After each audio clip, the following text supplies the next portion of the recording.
নমস্কার, সবাইকে স্বাগত আমার চ্যানেলে। বিএড ফোর্থ সেমিস্টারের প্র্যাকটিকাম নিয়ে আজকের ভিডিওতে আলোচনা করব। আর আজকে তোমাদের সাথে আলোচনা করব কোর্স 11-এর যাদের method subject optional paper guidance and counselling, তাদের জন্য স্পেশালি গাইডেন্স অ্যান্ড কাউন্সিলিংয়ের অন্তর্গত ম্যালাডজাস্টেন্ট বিহেভিয়ারের মধ্যে যে সমস্ত টপিকগুলো পড়ে, যেমন আগের দিন আমি ভিডিও আপলোড করেছি, এটা যারা দেখোনি দেখে নেবে, বা যারা টুডেন্সি নিয়েছো টুডেন্সিটা চুজ করেছো। আর আজকে আলোচনা করব ফোবিয়া নিয়ে। ফোবিয়াটা পুরো আলোচনা করার আগে প্রথমে আমরা কিছু জিনিস ভূমিকা, তারপরে কেস স্টাডির সুবিধা অসুবিধা, এই সমস্ত পয়েন্টগুলো আগে আমরা দেখে নেব, তারপরে ফোবিয়া টপিকের উপর আলোচনা করছি। ভূমিকা বিএড পাঠ্যক্রমের অন্তর্গত কোর্স 11-এর অপশনাল বিষয়ের অন্তর্গত গাইডেন্স অ্যান্ড কাউন্সিলিংয়ের ব্যবহারিক প্রয়োগ ক্ষেত্রে স্থান পেয়েছে। একজন ব্যক্তিকে সম্পূর্ণ সামগ্রিকভাবে ব্যাখ্যা করতে প্রয়োজনীয় সমস্ত রকম তথ্য, যেমন সামাজিক, শারীরিক, জীবনীমূলক, পরিবেশগত, বৃত্তিমূলক ইত্যাদি সংগ্রহ করাকে কেস স্টাডি বা ব্যক্তি অধ্যয়ন বলে। সমগ্র ব্যক্তিকে জানা এটি হলো সর্বাপেক্ষা গুরুত্বপূর্ণ এবং সর্বোৎকৃষ্ট পদ্ধতি। কেস স্টাডির উদ্দেশ্য হলো তথ্যের সমগ্র উৎসকে কাজে লাগিয়ে ব্যক্তি সম্পর্কিত সব তথ্য সংগ্রহ করা। মনস্তাত্ত্বিক, মনোচিকিৎসক ও সমাজ সংস্কারগণ সাধারণত কেস স্টাডি ব্যবহার করে থাকেন। শিক্ষাক্ষেত্রে এর ব্যবহার কদাচিৎ হয়, কারণ শিক্ষক, উপদেষ্টা এবং সহশিক্ষিকা সময়ের স্বল্পতার জন্য এটা সম্ভব হয় না। বিদ্যালয়ের নির্দেশনা বিভাগ সমস্যা সংক্রান্ত শিক্ষার্থীদের জন্য কেস স্টাডি করে থাকেন। ব্যক্তির অপসংহতিমূলক আচরণের অন্যতম হলো বিদ্যালয় পলায়ন বা স্কুল ছুট, যেটাকে বলা হচ্ছে ইংলিশে টুডেন্সি। কেস স্টাডি কেন করা হয়? একটি উত্তম কেস স্টাডি পরামর্শদাতাকে নির্মুক্তভাবে সাহায্য করতে পারে। 1 নম্বর বলা হচ্ছে শিক্ষার্থীর প্রবণতা, আগ্রহ, অভ্যন্তরীণ চাহিদা সম্পর্কীয় তথ্য পাওয়া যায়। 2 নম্বর বলা হচ্ছে শিক্ষার্থীদের পিতামাতা, ভাই বোন এবং অন্যান্য নিকট সম্পর্কীয় আত্মীয় স্বজন, বন্ধুবান্ধবের সঙ্গে সম্পর্কের চিত্র কেস স্টাডি থেকে পাওয়া যায়। 3 নম্বর শিক্ষার্থীদের শিক্ষাজীবন সম্পর্কীয় তথ্য সংগ্রহ করা যায়। 4 নম্বর বলা হয়েছে শিক্ষার্থীদের আচরণগত ত্রুটি, বদভ্যাস এবং অন্যান্য বিভিন্ন সমস্যা সম্পর্কে অবহিত হওয়া যায়। 5 নম্বর বলা হয়েছে শিক্ষার্থী হীনমন্যতায় ভুগছে কিনা জানা যায়। 6 নম্বর বলা হয়েছে কেস স্টাডি থেকে শিক্ষার্থীদের চরিত্রের বিভিন্ন দিক সম্পর্কে নির্ভরযোগ্য তা সংগ্রহ করা যায়, যার সাহায্যে অভিজ্ঞ পরামর্শদাতা শিক্ষার্থীর সামগ্রিক চরিত্র মূল্যায়ন করতে পারেন, যা শিক্ষার্থীর শিক্ষা ও বৃত্তি পরিকল্পনায় বিশেষ গুরুত্বপূর্ণ। এর পরবর্তী পয়েন্ট হলো কেস স্টাডির বৈশিষ্ট্য। কেস স্টাডি এর বৈশিষ্ট্যগুলি হলো: 1 নম্বর একক পরিচালনা। এই পদ্ধতিটি এককভাবে কোনো পরিবার, প্রতিষ্ঠান এবং সমগ্র সম্প্রদায়কে পরিচালনা করে। আমরা কোনো বিমূর্ত বিষয়, যেমন একটি সম্পর্কগুচ্ছ, পারিবারিক সমস্যা প্রভৃতি বিভিন্ন ক্ষেত্রে কেস স্টাডি একক হিসাবে বিষয়গুলোকে প্রত্যক্ষ করে। 2 নম্বর বলা হয়েছে বিস্তারিত পর্যালোচনা। এর অন্তর্ভুক্ত বিষয়গুলো গভীর। এখানে কোনো একটি সমস্যাকে ভিত্তি করে তার উপর প্রয়োজনীয় তথ্যগুলো সংগ্রহ হয়ে থাকে। 3 নম্বর বলা হয়েছে সমগ্র একক পরিচালনা, অর্থাৎ এককের সামগ্রিক দিকের পর্যালোচনা ব্যতীত কোনোভাবেই ফলাফল পর্যালোচনা সম্ভব না। বস্তুত কেস স্টাডি এর ভিত্তিই হলো ব্যক্তি বা পারিবারিক জীবনধারার পূর্ণাঙ্গ পর্যালোচনা। এখানে এককগুলোকে একটি গোষ্ঠীর প্রতিনিধি হিসাবে গণ্য করা হয়। মূলত 4 ধরনের কথা এখানে উল্লেখ করা হয়েছে। এতে কি বলা হয়েছে? একটি একক থেকে নানা ধরনের তথ্য সংগৃহীত হবে। বি বলা হয়েছে এখানে সমাজতান্ত্রিক প্রেক্ষাপটই নয়, অর্থনৈতিক, রাজনৈতিক, জীববিদ্যাগত তথা গতিশীল মনস্তাত্ত্বিক যে কোনো ক্ষেত্রেই বিষয়বস্তু সমস্যার সঙ্গে সম্পর্কযুক্ত হয়। সিতে বলা হয়েছে এককগুলোকে এমনভাবে গড়ে তুলতে হবে যা ব্যক্তির ক্ষেত্রে নয়, সমগ্র গবেষণার ক্ষেত্রে কার্যকারী হয়ে থাকবে। ডিতে বলা হয়েছে এককটি বৈধ সম্পর্ক ভিত্তিক হবে। এর পরবর্তী পয়েন্ট কেস স্টাডির বিভিন্ন স্তর। কেস স্টাডিতে সাধারণত নিম্নলিখিত ধাপগুলো অনুসরণ করা হয়। ক বলা হয়েছে বর্তমান অবস্থান নির্ণয়। কেস স্টাডির প্রথম ধাপ হলো ব্যক্তির বা সামাজিক এককের বর্তমান অবস্থান নির্ণয় করা। এই স্তরে ব্যক্তি সম্পর্কে তার বিভিন্ন মানসিক ক্ষমতা, আগ্রহ ইত্যাদি সংক্রান্ত তথ্য সংগ্রহের জন্য বিভিন্ন ধরনের আদর্শায়িত অভিক্ষা ব্যবহার করা হয়। ধরা যাক কোনো শিক্ষার্থীর অপরাধ প্রবণতা সম্বন্ধে অনুসন্ধান করা হচ্ছে। এক্ষেত্রে প্রথম ধাপই হলো শিক্ষার্থীর বর্তমান আচরণ এবং তার অন্যান্য মানসিক ক্ষমতা নির্ণয় করা।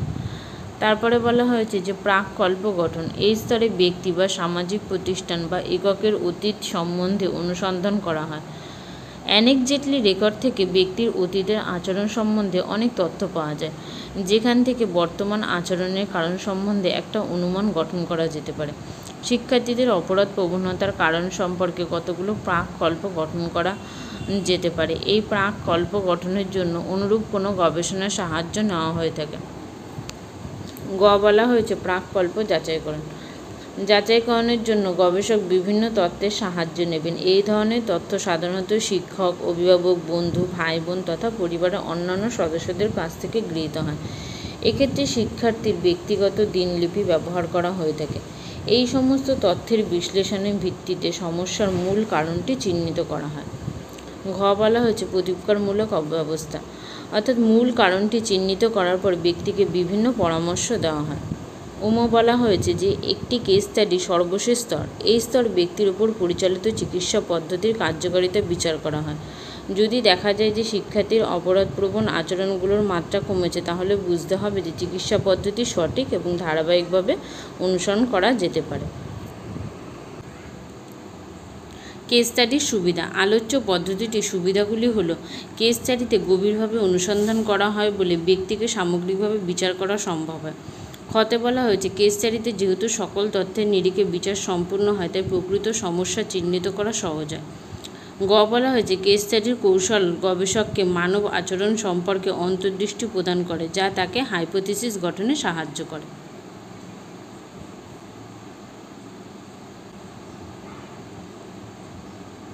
এরপরে দেখে নেব ফোবিয়া সম্পর্কে। ফোবিয়ার অর্থ।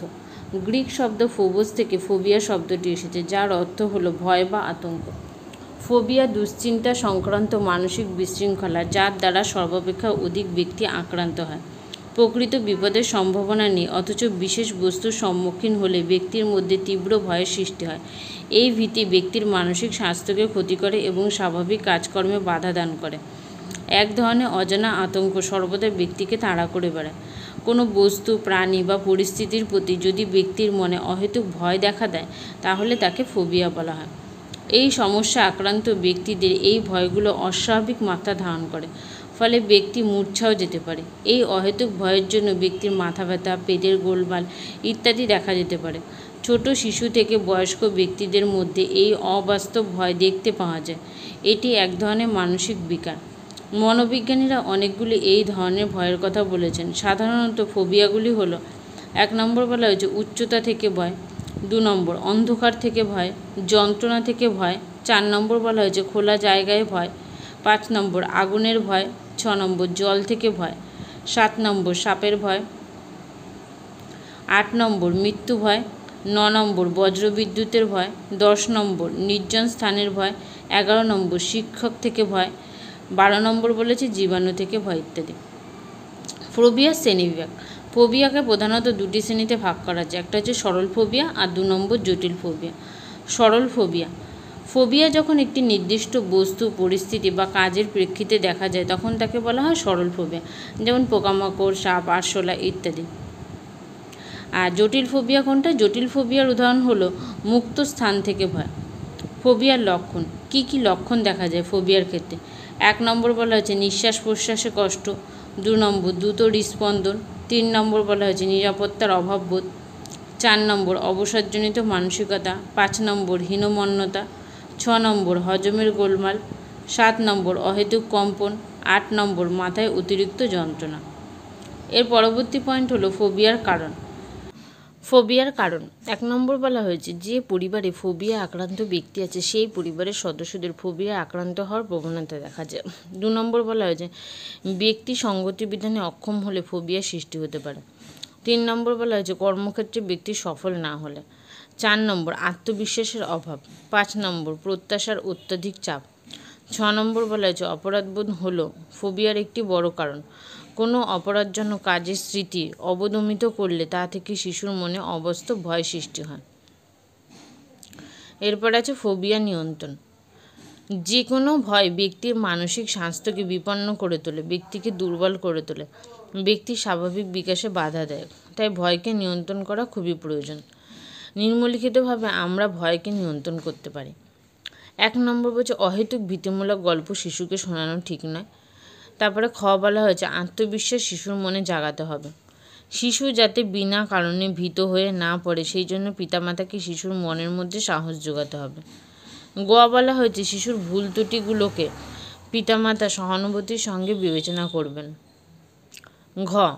শিশুর কোনো কাজে ভুল ত্রুটির জন্য শাস্তির বিষয়ে পিতামাতা বা শিক্ষককে সচেতন হবে। বলা হয়েছে শিশুরা পিতামাতা ও শিক্ষকের কাছ থেকে স্নেহ ভালোবাসা আশা করে।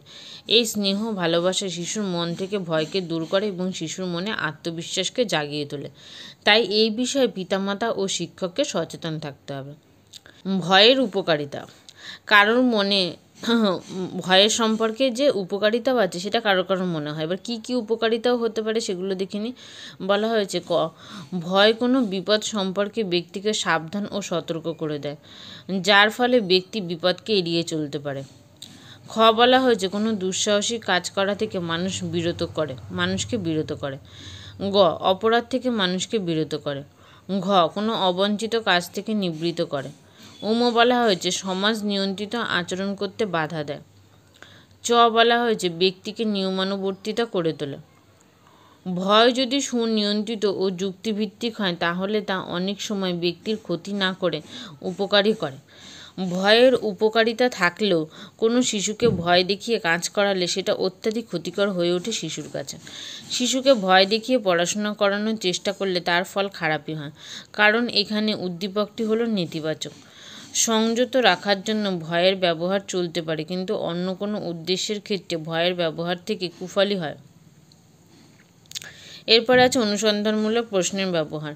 সমীক্ষিত বিদ্যালয়ের নাম। এখানে একটি বিদ্যালয়ের নাম দেওয়া আছে, তোমরা যে বিদ্যালয় থেকে করবে তার নাম দেবে, শিক্ষার্থীর নাম দেবে, শিক্ষার্থীর বয়স, সমীক্ষিত শ্রেণী, শিক্ষার্থীর ঠিকানা।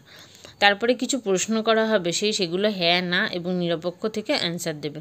তুমি কি কখনো কাউকে হঠাৎ ভয় পেতে দেখেছো? এবার সেক্ষেত্রে সে যেমন অ্যান্সার দিয়েছে হ্যাঁ, এবার তোমরা সেই অনুযায়ী লিখবে।